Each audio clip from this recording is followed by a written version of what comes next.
नमस्कार। आज हम पौधों की दुनिया में एक सफर पर निकल रहे हैं। उनके अंदर झांक कर देखेंगे। हमारा विषय है एनाटॉमी ऑफ फ्लावरिंग प्लांट्स। बिल्कुल, ये एनसीईआरटी टेक्स्ट बुक चैप्टर 6 पर आधारित है। हम पौधों की इंटरनल स्ट्रक्चर यानी उनकी एनाटॉमी को समझेंगे। हाँ, देखेंगे कि कैसी उनके टिश्यूज और ऑर्गन्स बने होते हैं और वो कैसे काम करते हैं। मतलब ये जो study of internal structure of plants है, वही एनाटॉमी है। और हमारा मकसद है इस चैप्टर को, जो कई बार थोड़ा मुश्किल लगता है, एकदम आसान और दिलचस्प बनाना, खास तौर पर नीट की तैयारी करने वालों के लिए। हाँ, ये जरूरी है। हम इसे इंग्लिश में चर्चा करेंगे, कॉन्सेप्ट्स हिंदी में और सारे जरूरी साइंटिफिक टर्म्स इंग्लिश में। तो तैयार है पौधों की अंदरूनी बनावट को समझने के इस सफर के लिए? हाँ बिल्कुल, हम शुरुआत टिश्यू सिस्टम से करेंगे। एपिडर्मल, ग्राउंड और वैस्कुलर। ओके। फिर डाइकॉट और मोनोकॉट पौधों के रूट, स्टेम और लीफ की एनाटॉमी को करीब से देखेंगे। और इस दौरान जरूरी टर्म्स जैसे पेरिसाइकल, पिथ, कॉर्टेक्स वगैरह पर भी गौर करेंगे और समझेंगे कि मोनोकॉट्स और डाइकॉट्स एनाटॉमिकली कैसे अलग हैं। चलिए पौधों के अंदर के इस अद्भुत दुनिया को एक्सप्लोर करना शुरू करते हैं। Okay, let's unpack this. सबसे पहले एनाटॉमी की नींव रखते हैं। मतलब जैसे हमारे शरीर में होता है, पौधों में भी सेल्स ही बेसिक यूनिट हैं। सही। ये सेल्स ऑर्गेनाइज होकर टिश्यूज बनाते हैं और अलग-अलग टिश्यूज मिलकर ऑर्गन्स जैसे रूट, स्टेम, लीफ तैयार करते हैं। और दिलचस्प बात यह है कि इन ऑर्गन्स का इंटरनल स्ट्रक्चर सिर्फ अलग-अलग पौधों में ही नहीं, बल्कि एक ही पौधे के अलग-अलग हिस्सों में भी वेरी करता है। अच्छा। साथ ही ये इंटरनल स्ट्रक्चर्स हमें दिखाते हैं कि पौधे अपने वातावरण के हिसाब से कैसे एडेप्टेशंस विकसित करते हैं। सही है। तो ये जो अलग-अलग टिश्यूज हैं, इन्हें समझने के लिए क्या कोई सिस्टम है? आपने 3 मुख्य प्रकार बताए थे। एपिडर्मल। हाँ। पौधों के सारे टिश्यूज को हम मतलब उनके स्ट्रक्चर और लोकेशन के आधार पर 3 सिस्टम्स में बांट सकते हैं। पहला है epidermal tissue system. Epidermal, okay. ये पौधे की सबसे बाहरी परत, उसका कवरिंग बनाता है। जैसे हमारी स्किन, एक तरह से। हाँ, कुछ वैसा ही समझ सकते हैं, प्रोटेक्शन के लिए। दूसरा है ग्राउंड या fundamental tissue system. Ground tissue. हाँ, एपिडर्मिस और वेस्कुलर बंडल्स को छोड़कर बाकी सब कुछ इसी में आता है। ये पौधे का मेन बल्क बनाता है, ज्यादातर हिस्सा। ठीक है। और तीसरा है वैस्कुलर या कंडक्टिंग टिश्यू सिस्टम, जिसका मुख्य काम है ट्रांसपोर्टेशन पानी, मिनरल्स और फूड का। अच्छा, तो सबसे पहले बाहरी परत एपिडर्मल सिस्टम को देखते हैं। इसमें क्या क्या होता है? इसका मुख्य कंपोनेंट है एपिडर्मिस। ये आमतौर पर सेल्स की एक सिंगल लेयर होती है। ये सेल्स लंबे होते हैं, एक दूसरे से बिल्कुल सटे हुए, मतलब कॉम्पैक्टली अरेंज्ड। और पैरेन्काइमेटिस होते हैं, जिनमें साइटोप्लाज्म कम लेकिन एक बड़ा वैक्यूल होता है। और इसके बाहर वो वैक्सी लेयर होती है, क्यूटिकल, उसका क्या रोल है? वो मोटी सी। बिल्कुल, एपिडर्मिस के बाहर अक्सर एक वैक्सी मोटी लेयर होती है, जिसे क्यूटिकल कहते हैं।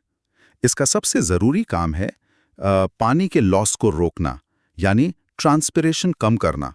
ओके। एक इम्पॉर्टेंट पॉइंट ये है कि क्यूटिकल रूट्स में नहीं होती। रूट्स में क्यों नहीं? शायद इसलिए क्योंकि रूट्स का काम तो पानी एब्जॉर्ब करना है, रोकना नहीं। एकदम सही पकड़ा, बिल्कुल। रूट्स का फंक्शन ही एब्जॉर्प्शन है, इसलिए वहां क्यूटिकल की जरूरत नहीं। अब एपिडर्मिस में ही हमें स्टोमेटा भी मिलते हैं, खासकर लीव्स की एपिडर्मिस में। हाँ, स्टोमेटा तो बहुत इंपॉर्टेंट है गैस एक्सचेंज के लिए। उनकी बनावट कैसी होती है? वो छेद जैसे? हर स्टोमा असल में एक छोटा सा पोर है, स्टोमेटल पोर, जिसे 2 खास सेल्स घेरते हैं, गार्ड सेल्स। Card sales. हाँ, ज्यादातर पौधों में ये बीन शेप्ड होते हैं, लेकिन ग्रासेस में ये डंबल शेप्ड होते हैं। ये नीट में पूछा जा सकता है। Dumbbell shaped? हाँ, अच्छा। हाँ। गार्ड सेल्स की बाहरी वॉल पतली और इलास्टिक होती है, जबकि अंदरूनी वॉल मतलब पोर की तरफ वाली वो काफी मोटी होती है। हाँ। यही मोटाई स्टोमेटा के खुलने और बंद होने में मदद करती है। और गार्ड सेल्स में क्लोरोप्लास्ट्स भी होते हैं। और वो सब्सिडरी सेल्स भी होते हैं ना आसपास? हाँ, कभी-कभी स्टोमेटा के आसपास के कुछ एपिडर्मल सेल्स अपने आकार और साइज में स्पेशलाइज हो जाते हैं। उन्हें सब्सिडरी सेल्स कहा जाता है। ओके। पूरा स्टोमेटल अपर्चर, गार्ड सेल्स और आसपास के सब्सिडरी सेल्स मिलकर स्टोमेटल अपैरेटस स्टोमेटल अपैरेटस कहलाते हैं। अच्छा, ये पूरा सेट। हाँ, ये पूरा यूनिट मिलकर ट्रांसपिरेशन और गैशियस एक्सचेंज रेगुलेट करता है। एपिडर्मिस पे कुछ ग्रोथ्स भी होती हैं, जैसे वो रूट हेयर्स और ट्राइकोम्स, वो क्या है? हाँ, उन्हें एपिडर्मल अपेंडेजेस कहते हैं। रूट्स पर मिलने वाले रूट हेयर्स एपिडर्मल सेल्स के ही यूनिसेल्युलर एक्सटेंशंस होते हैं। अच्छा, एक सेल के। हाँ, जो पानी और मिनरल्स एब्जॉर्ब करने का सरफेस एरिया बढ़ाते हैं। और स्टेम पर मिलने वाले एपिडर्मल हेयर्स को ट्राइकोम्स कहते हैं। ट्राइकोम्स। ये आमतौर पर मल्टीसेल्युलर होते हैं, ब्रांच्ड या अनब्रांच्ड, सॉफ्ट या स्टिफ हो सकते हैं। कुछ तो सिक्रीटरी भी होते हैं, यानी कुछ सब्सटेंस निकालते हैं। ट्राइकोम्स का एक बड़ा रोल ट्रांसपिरेशन से वाटर लॉस कम करना भी है। तो एपिडर्मल सिस्टम प्रोटेक्शन, एब्जॉर्प्शन और रेगुलेशन का काम कर रहा है। ठीक है, अब दूसरे सिस्टम पर आते हैं, ग्राउंड टिश्यू सिस्टम। ये क्या है और कहाँ मिलता है? जैसा मैंने कहा, एपिडर्मिस और वैस्कुलर बंडल्स के बीच का सारा टिश्यू ग्राउंड टिश्यू है। ये सिंपल टिश्यूज से बना होता है, पैरेन्काइमा, कोलिनकाइमा और स्क्लेरेन्काइमा। Simple tissues. हाँ, प्राइमरी स्टेम और रूट में पैरेन्काइमा सेल्स आपको कॉर्टेक्स, पेरिसाइकिल, पिथ और मेडुलरी रेज जैसी जगहों पर मिलेंगे। और लीव्स में? लीव्स में ग्राउंड टिश्यू को क्या कहते हैं? लीव्स में ग्राउंड टिश्यू को मेसोफिली कहते हैं। ये पतली दीवारों वाले सेल्स होते हैं जिनमें क्लोरोप्लास्ट भरे होते हैं, और यही फोटोसिंथेसिस का मुख्य काम होता है। अच्छा, मेसोफिल, समझ गई। अब तीसरा और शायद सबसे जटिल सिस्टम, वैस्कुलर टिश्यू सिस्टम, ये ट्रांसपोर्ट वाला है ना? बिल्कुल, ये कॉम्प्लेक्स टिश्यू से बना है, जाइलम और फ्लोएम। ये दोनों मिलकर वैस्कुलर बंडल्स बनाते हैं। जाइलम और फ्लोएम? हाँ, इन्हें याद रखने का आसान तरीका है, जाइलम को पानी और मिनरल्स की पाइपलाइन समझें, जो रूट से ऊपर पानी ले जाता है। हाँ, जल जाइलम। बिल्कुल। और फ्लोएम को फूड का हाईवे समझें, जो पत्तियों में बना खाना पौधे के बाकी हिस्सों तक पहुंचाता है। ये एनोलॉजी बढ़िया है, जाइलम जल, फ्लोएम फूड। अच्छा, इन वैस्कुलर बंडल्स के भी प्रकार होते हैं। आपने ओपन और क्लोज्ड का जिक्र किया था, वो क्या है? हाँ, ये इस बात पर निर्भर करता है कि जाइलम और फ्लोएम के बीच कैम्बियम नाम का मेरिस्टेमेटिक टिश्यू है या नहीं। कैम्बियम? हाँ, कैम्बियम। डाइकॉट स्टेम में कैम्बियम मौजूद होता है। ये कैम्बियम बाद में डिवाइड होकर और जाइलम और फ्लोएम बना सकता है, जिसे सेकेंडरी ग्रोथ कहते हैं। अच्छा, ग्रोथ होती है उसमें? हाँ, क्योंकि इनमें ग्रोथ की संभावना खुली है, इन्हें ओपन वैस्कुलर बंडल्स कहते हैं। ये नीट के लिए एक हॉटस्पॉट है। ओपन बंडल्स ही सेकेंडरी ग्रोथ का आधार है। ओके, ओपन मतलब कैम्बियम है और सेकेंडरी ग्रोथ होगी, और क्लोज्ड बंडल्स? वो मोनोकॉट्स में होते हैं। उनमें जाइलम और फ्लोएम के बीच कैम्बियम नहीं होता, इसलिए ये बाद में नए सेकेंडरी टिश्यूज नहीं बना सकते। मतलब ग्रोथ बंद? हाँ, ग्रोथ की संभावना बंद है, इसलिए इन्हें क्लोज्ड वैस्कुलर बंडल्स कहते हैं। ठीक है, ये तो कैम्बियम के आधार पर हुआ। इनके अरेंजमेंट का भी तो कोई तरीका होता होगा, रेडियल जैसा कुछ? हाँ, बिल्कुल। जाइलम और फ्लोएम के अरेंजमेंट के आधार पर दो मुख्य प्रकार हैं। रूट्स में ये रेडियल अरेंजमेंट में होते हैं। रेडियल? इसमें जाइलम और फ्लोएम अलग अलग रेडियाई पर होते हैं और एक दूसरे को ऑल्टरनेट करते हैं, जैसे एक जाइलम बंडल, फिर फ्लोएम, फिर जाइलम, इस तरह। अच्छा, अलग अलग लाइन में? हाँ, अलग रेडियस पर। और दूसरा अरेंजमेंट? दूसरा है कंजॉइंट टाइप, जो स्टेम और लीव्स में आम है। कंजॉइंट? हाँ, इसमें जाइलम और फ्लोएम एक ही रेडियस पर साथ साथ पाए जाते हैं, मतलब एक ही बंडल में। अच्छा, एक साथ। कंजॉइंट बंडल्स में आमतौर पर फ्लोएम जाइलम के बाहर की तरफ होता है। बहुत खूब। तो हमने तीनों टिश्यू सिस्टम्स का ओवरव्यू ले लिया, एपिडर्मल, ग्राउंड और वैस्कुलर। अब देखते हैं कि ये सिस्टम्स डाइकॉट और मोनोकॉट पौधों के ऑर्गन्स रूट, स्टेम और लीफ में कैसे अरेंज्ड होते हैं। रूट से शुरू करें। डाइकॉट रूट अंदर से कैसी दिखती है? अगर हम एक टिपिकल डाइकॉट रूट जैसे सनफ्लावर हाँ, का ट्रांसवर्स सेक्शन देखें, हाँ, तो बाहर से अंदर की तरफ चले। ठीक है। सबसे बाहर है एपिब्लेमा यानी एपिडर्मिस, जिससे वो यूनिसेल्युलर रूट हेयर्स निकलते हैं। इसके ठीक नीचे कई लेयर्स का कॉर्टेक्स होता है, जो पैरेन्काइमा सेल से बना होता है, और सेल्स के बीच खाली जगह यानी इंटरसेल्युलर स्पेसेस होती हैं। ये स्टोरेज का काम भी करता है। कॉर्टेक्स के अंदर क्या है, वो खास लेयर एंडोडर्मिस? बिल्कुल, कॉर्टेक्स की सबसे अंदरूनी लेयर एंडोडर्मिस है। ये बैरल शेप्ड सेल्स की एक सिंगल कॉम्पैक्ट लेयर है, जिसमें इंटरसेल्युलर स्पेस नहीं होते। Here's where it gets really interesting. इन सेल्स की टेंजेंशियल और रेडियल वॉल्स पर स्यूबेरिन नाम के वाटर इम्पर्मिएबल वैक्सी मटेरियल का डिपोजिशन होता है। स्यूबेरिन का? हाँ, जिसे कैस्पेरियन स्ट्रिप्स कहते हैं। कैस्पेरियन स्ट्रिप्स, इनका फंक्शन क्या है? ये पानी को रोकती हैं क्या? पूरी तरह रोकती नहीं बल्कि रेगुलेट करती हैं। ये पानी को सेल्स के बीच से एपोप्लास्ट पाथवे जाने से रोकती है और उसे सेल के अंदर से सिम्प्लास्ट पाथवे जाने पर मजबूर करती हैं। अच्छा। इससे पौधे का कंट्रोल रहता है कि रूट से क्या अंदर जा रहा है, मतलब एक तरह का क्वालिटी चेक पॉइंट है ये। अच्छा, ये तो बड़ा स्मार्ट मैकेनिज्म है। एंडोडर्मिस के बाद उसके अंदर क्या है? एंडोडर्मिस के ठीक अंदर आती है पेरिसाइकिल। ये पैरेन्काइमेटस सेल्स की कुछ लेयर्स होती हैं जिनकी वॉल्स थोड़ी मोटी हो सकती हैं। पेरिसाइकिल, हाँ। पेरिसाइकिल बहुत महत्वपूर्ण है क्योंकि यहीं से लैटरल रूट्स निकलती हैं। ओह, लैटरल रूट्स यहीं से? हाँ, साथ ही सेकेंडरी ग्रोथ के दौरान वैस्कुलर कैम्बियम का कुछ हिस्सा भी यहीं से बनता है। ये नीट के लिहाज से याद रखना जरूरी है। बिल्कुल, ये इंपॉर्टेंट पॉइंट है। और रूट के बिल्कुल सेंटर में? सेंटर में जाइलम एंड फ्लोएम बंडल्स होते हैं, रेडियली अरेंज्ड। याद है ना, रेडियल? हाँ, ऑल्टरनेट पैटर्न में। सही। डायकॉट रूट में आमतौर पर 2 से 4 जाइलम और फ्लोएम पैचेस होते हैं, डायाक टू टेट्राक कंडीशन। सिर्फ 2 से 4? हाँ, इनके बीच में जो पैरेन्काइमेटस सेल्स होते हैं उन्हें कंजंक्टिव टिश्यू कहते हैं। Conjunctive tissue. और बिल्कुल बीच का हिस्सा पित्त।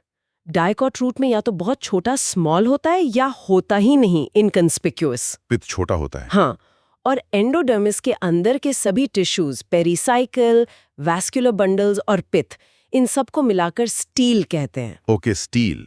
तो संक्षेप में डाइकॉट रूट में बाहर से अंदर epiblema, cortex, endodermis with Casparian strips, pericycle और फिर स्टील जिसमें वैस्कुलर बंडल्स, 2-4, रेडियल और छोटा पित्त है। अब मोनोकॉट रूट इससे कैसे अलग है? क्या फर्क है? मोनोकॉट रूट की बेसिक बनावट काफी हद तक डाइकॉट जैसी ही है। Epidermis, cortex, endodermis, pericycle, vascular bundles, पित्त सब होते हैं, लेकिन कुछ इंपॉर्टेंट अंतर है जो नीट में अक्सर पूछे जाते हैं। अच्छा, क्या अंतर है? पहला और सबसे बड़ा अंतर वैस्कुलर बंडल्स की संख्या में है। मोनोकॉट रूट में जाइलम बंडल्स ज्यादा होते हैं, आमतौर पर 6 से ज्यादा। इस कंडीशन को पॉलीआर्क कहते हैं। पॉलीआर्क मतलब बहुत सारे जाइलम बंडल्स। डाइकॉट में तो 2-4 थे। हाँ बिल्कुल। और दूसरा बड़ा अंतर? दूसरा बड़ा अंतर पित्त में है। मोनोकॉट रूट में पित्त काफी बड़ा, लार्ज और अच्छी तरह डेवलप्ड होता है, जो सेंटर का एक बड़ा हिस्सा घेरता है। हाँ, याद आया। डाइकॉट में पित्त छोटा या एब्सेंट था। सही। और तीसरा बहुत महत्वपूर्ण पॉइंट, मोनोकॉट रूट्स में सेकेंडरी ग्रोथ नहीं होती है क्योंकि उनमें कैम्बियम नहीं बनता। रूट्स एकदम क्लियर। पॉलीआर्क, कंडीशन और बड़ा पित्त मोनोकॉट रूट की पहचान है और उनमें सेकेंडरी ग्रोथ नहीं होती। चलिए अब इस जमीन से ऊपर आते हैं और स्टेम को देखते हैं। डाइकॉट स्टेम की एनाटॉमी क्या है? एक यंग डाइकॉट स्टेम के ट्रांसवर्स सेक्शन में सबसे बाहर क्यूटिकल से ढकी एपिडर्मिस है, जिस पर ट्राइकोम्स और कुछ स्टोमेटा भी हो सकते हैं। इसके नीचे आता है कॉर्टेक्स। कॉर्टेक्स। यहाँ कॉर्टेक्स 3 हिस्सों में बटा होता है। 3 हिस्से? स्टेम में कौन कौन से? सबसे बाहर एपिडर्मिस के ठीक नीचे कुछ लेयर्स कॉलिनकाइमा सेल्स की होती हैं। इसे हाइपोडर्मिस कहते हैं। हाइपोडर्मिस, कॉलिनकाइमा की? हाँ, कॉलिनकाइमा लिविंग मैकेनिकल टिश्यू है जो यंग स्टेम को फ्लेक्सिबिलिटी के साथ मजबूती देता है। इसके नीचे राउंडेड पतली दीवारों वाले पैरेन्काइमा सेल्स की लेयर्स होती हैं जिनमें इंटरसेलुलर स्पेस होते हैं। ये कॉर्टिकल लेयर्स हैं जो स्टोरेज का काम कर सकती हैं। ओके। और सबसे अंदरूनी लेयर है एंडोडर्मिस। एंडोडर्मिस। स्टेम में भी एंडोडर्मिस, रूट जैसी ही या अलग? यहाँ एंडोडर्मिस उतनी क्लियर नहीं होती जितनी रूट में, और कैस्पेरियन स्ट्रिप्स भी नहीं होती, लेकिन इसके सेल्स में स्टार्च ग्रेन्स काफी होते हैं, इसलिए इसे अक्सर स्टार्च शीथ भी कहते हैं। Starch sheath? अच्छा। एंडोडर्मिस के अंदर होती है पेरिसाइकिल। पेरिसाइकिल जो यहाँ एंडोडर्मिस और वैस्कुलर बंडल्स के बीच होती है और अक्सर फ्लोएम के ऊपर सेमी-लूनार पैचेस के रूप में पाई जाती है। स्क्लेरेनकाइमा। हाँ, ये स्क्लेरेनकाइमा डेड मैकेनिकल टिश्यू है जो एक्स्ट्रा स्ट्रेंथ देता है। अब आते हैं वैस्कुलर बंडल्स पर। डाइकॉट स्टेम का ये सबसे खास फीचर है ना? उनका अरेंजमेंट, वो रिंग वाला। बिल्कुल। डाइकॉट स्टेम की पहचान है कि इसमें वैस्कुलर बंडल्स एक रिंग में अरेंज्ड होते हैं। ये एक कैरेक्टरिस्टिक फीचर है, नीट के लिए बहुत जरूरी। हाँ, ये रिंग अरेंजमेंट याद रखना है। और हर वैस्कुलर बंडल कैसा होता है? कंजॉइंट, जाइलम फ्लोएम साथ, ओपन यानी कैम्बियम प्रेजेंट, सेकेंडरी ग्रोथ संभव और एंडार्च प्रोटोजाइलम वाला। एंडार्च प्रोटोजाइलम, इसका क्या मतलब है? प्रोटो मतलब पहले वाला? हाँ, एंडार्च का मतलब है कि प्रोटोजाइलम यानी पहले बनने वाला छोटे डायमीटर वाला जाइलम बंडल के सेंटर पित्त की तरफ होता है, अंदर की तरफ। और मेटाजाइलम यानी बाद में बनने वाला बड़े डायमीटर वाला जाइलम पेरिफेरी बाहर की तरफ होता है। ओके। ये स्टेम का टिपिकल फीचर है।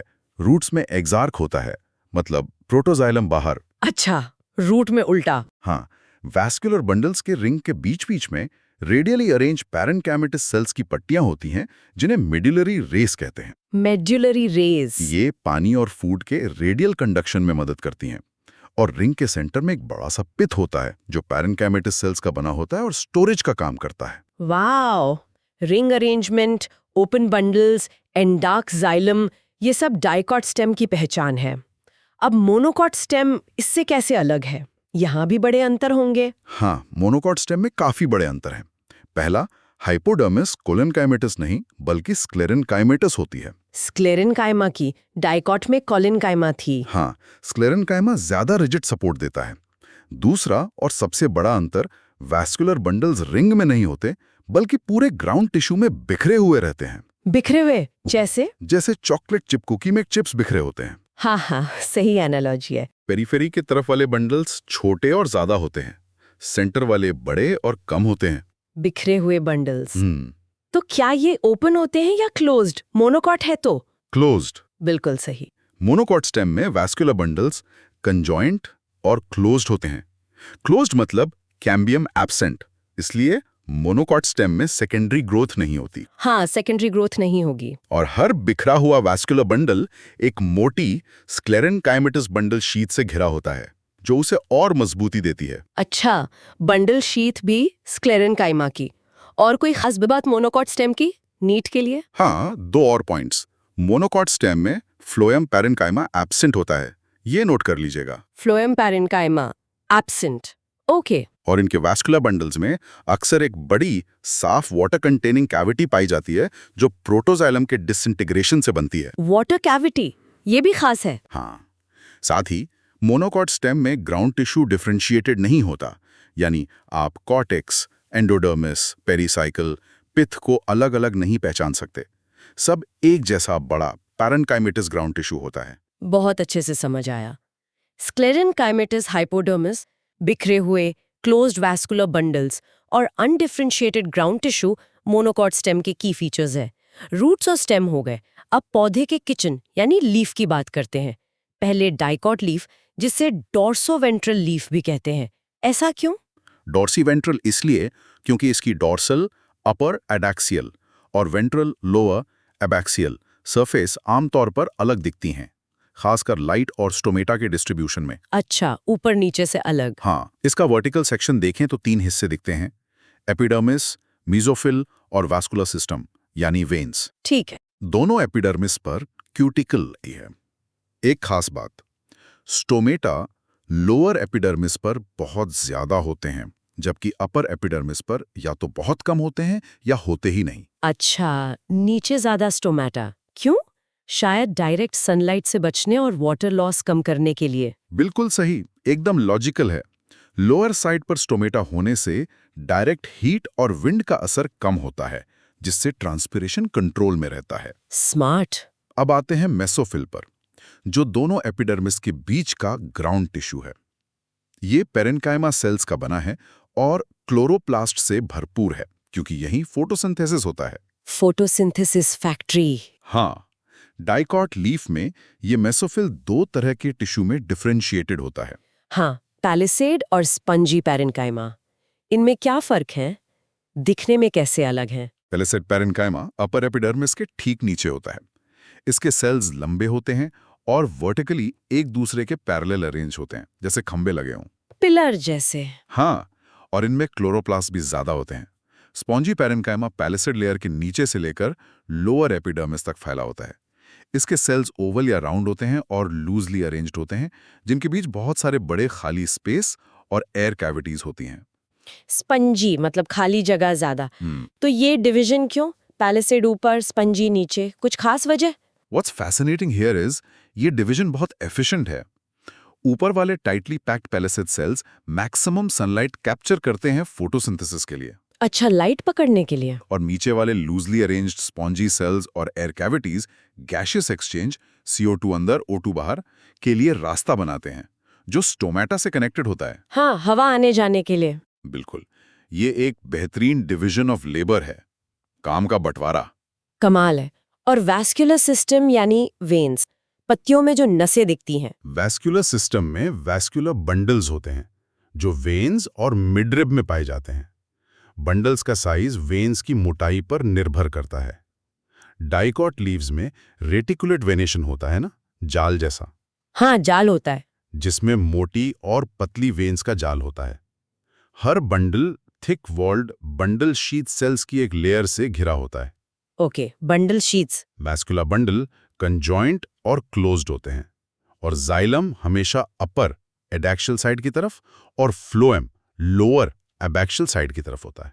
ठीक है, जाइलम ऊपर, फ्लोएम नीचे। बहुत बढ़िया। अब मोनोकॉट लीफ, जिसे आइसो बाइलैटरल लीफ कहते हैं। आइसो मतलब सेम, इसमें क्या अलग है? आइसोबाइलैटरल मतलब जिसके दोनों सरफेस लगभग एक जैसे दिखते हैं। एनाटॉमी कई तरह से डॉर्सिवेंट्रल लीफ जैसी ही है, पर कुछ मुख्य अंतर हैं जो नीड पॉइंट्स भी हैं। हाँ, बताइए। पहला, स्टोमोटा दोनों सरफेसेस एडैक्सियल और एबैक्सियल पर लगभग बराबर संख्या में प्रेजेंट होते हैं। दोनों तरफ स्टोमेटा। हाँ, दूसरा, मेसोफिल पैलिसेड और स्पंजी पैरेन्काइमा में डिफरेंशिएटेड नहीं होता।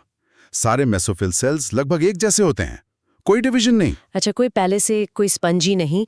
और ग्रासेस में वो स्पेशल सेल्स होते हैं, बुली फॉर्म सेल्स। उनका क्या काम है? हाँ, ये बहुत दिलचस्प है। ग्रासेस जैसी कुछ मोनोकॉट्स में एडैक्सियल एपिडर्मिस में वेन्स के साथ कुछ सेल्स बड़े, खाली, कलरलेस सेल्स में मॉडिफाई हो जाते हैं, जिन्हें बुलीफॉर्म सेल्स कहते हैं। बड़े खाली सेल्स। हाँ, जब पानी भरपूर होता है तो ये सेल्स पानी एब्जॉर्ब करके फूल जाते हैं, जिससे पत्ती पूरी तरह फैली रहती है। ओके, पानी है तो पत्ती खुली है। हाँ। और जब पानी की कमी हो? वाटर स्ट्रेस में जब इन बुलीफॉर्म सेल्स से पानी निकलता है और ये सिकुड़ जाते हैं, तो पत्तियां अंदर की ओर मुड़ जाती हैं। मुड़ जाती हैं। क्यों? इससे पत्ती का सरफेस एरिया कम एक्सपोज होता है और ट्रांसपिरेशन से पानी का लॉस घट जाता है। ये पानी बचाने का एक शानदार तरीका है। ये तो सच में कमाल का एडेप्टेशन है, जैसे पत्ती खुद को सिकोड़ लेती हो प्यास लगने पर। वाह। और मोनोकॉट लीफ के वैस्कुलर बंडल्स? मोनोकॉट लीव्स में पैरेलल वेनेशन होता है, सीधी सीधी लाइनें। हाँ, पैरेलल। ये एनाटॉमी में भी झलकता है। वर्टिकल सेक्शन में लगभग सभी वैस्कुलर बंडल्स मुख्य वेन्स को छोड़कर एक जैसे साइज के दिखते हैं, क्योंकि वेन्स पैरेलल चलती हैं। ये भी कंजॉइंट और क्लोज्ड होते हैं। परफेक्ट। लीफ एनाटॉमी भी समझ आ गई। आखिर में सेकेंडरी ग्रोथ का जिक्र कर लेते हैं संक्षेप में। आपने बताया था ये डाइकॉट में होती है। हाँ, सेकेंडरी ग्रोथ का मतलब है पौधे की मोटाई, गर्थ में बढ़ना। ये मुख्य रूप से डाइकॉट रूट्स और स्टेम्स में होती है, मोनोकॉट्स में नहीं होती। मोनोकॉट्स में नहीं होती, ये फिर से एक इम्पॉर्टेंट नीट पॉइंट है। बिल्कुल। क्यों होती है डाइकॉट में? क्योंकि उनके स्टेम में वैस्कुलर बंडल्स ओपन होते हैं, यानी उनमें वैस्कुलर कैम्बियम होता है। हाँ, वो कैम्बियम। यही कैम्बियम एक्टिव होकर अंदर की तरफ सेकेंडरी जाइलम और बाहर की तरफ सेकेंडरी फ्लोएम बनाता है, जिससे मोटाई बढ़ती है। अच्छा, कैम्बियम से ही मोटाई बढ़ती है। और डाइकॉट रूट में? डाइकॉट रूट में सेकेंडरी ग्रोथ के दौरान वैस्कुलर कैम्बियम शुरुआत में कंजंक्टिव टिश्यू और पेरीसाइकिल सेल्स के कुछ हिस्सों से बनता है। अच्छा, पेरीसाइकिल भी इन्वॉल्व्ड है। हाँ, जो बाद में एक पूरी रिंग बना लेता है और फिर वैसे ही सेकेंडरी जाइलम और फ्लोएम बनाता है। So what is this all mean? हमने आज पौधों के अंदर की संरचना को काफी बारीकी से देखा और समझा, काफी कुछ कवर किया। बिल्कुल। हमने देखा कि कैसे 3 मुख्य tissue systems, epidermal, protection, regulation, ground, main body, storage, photosynthesis और वैस्कुलर, ट्रांसपोर्ट, मिलकर पौधे की पूरी मशीनरी बनाते हैं। हर सिस्टम का अपना खास रोल है। और हमने डाइकॉट और मोनोकॉट के रूट्स, स्टेम्स और लीव्स के बीच के महत्वपूर्ण अंतरों पर खास ध्यान दिया। ये डिफरेंसेस बहुत जरूरी हैं। हाँ, जैसे स्टेम में वैस्कुलर बंडल्स का अरेंजमेंट, रिंग वर्सेस बिखरे हुए। रूट में जाइलम बंडल्स की संख्या, डायाक, टेट्राक वर्सेस पॉलीआक, और पिथ का साइज, छोटा वर्सेस बड़ा। लीफ में मेसोफिल का डिफरेंशिएशन, पैलिसेड, स्पंजी वर्सेस अविभाजित, और स्टोमेटा का डिस्ट्रीब्यूशन। और सबसे जरूरी, सेकेंडरी ग्रोथ की उपस्थिति, डाइकॉट या अनुपस्थिति, मोनोकॉट। ये सारे पॉइंट्स नीट के नजरिए से क्रिस्टल क्लियर होनी चाहिए। संक्षेप में याद रखें, जाइलम जल और मिनरल्स ऊपर ले जाता है, फ्लोएम फूड ट्रांसपोर्ट करता है, कैस्पियरियन स्ट्रिप्स पानी के रास्ते को रेगुलेट करती हैं, वो चेक पॉइंट हाँ, हैं, क्लोज्ड नहीं। सही। पॉलीआर्क रूट्स मोनोकॉट की निशानी है। ये सब स्ट्रक्चर और फंक्शन के गहरे रिश्ते को दिखाते हैं। आज की हमारी ये अंदरूनी यात्रा यहीं समाप्त होती है, पर जाने से पहले एक सवाल छोड़ जाते हैं सोचने के लिए। ये जो एनाटॉमिकल विविधताएं हमने देखी, जैसे स्टोमेटा का अलग-अलग सतहों पर होना, या वैस्कुलर बंडल्स का रिंग में या बिखरा हुआ होना, या सेकेंडरी ग्रोथ का होना या न होना, ये विभिन्नताएं पौधों को उनके अपने खास माहौल में जिंदा रहने, चुनौतियों का सामना करने और कामयाब होने में किस तरह मदद करती होंगी। मतलब स्ट्रक्चर और सर्वाइवल का क्या कनेक्शन है, इस पर जरूर गौर कीजिएगा।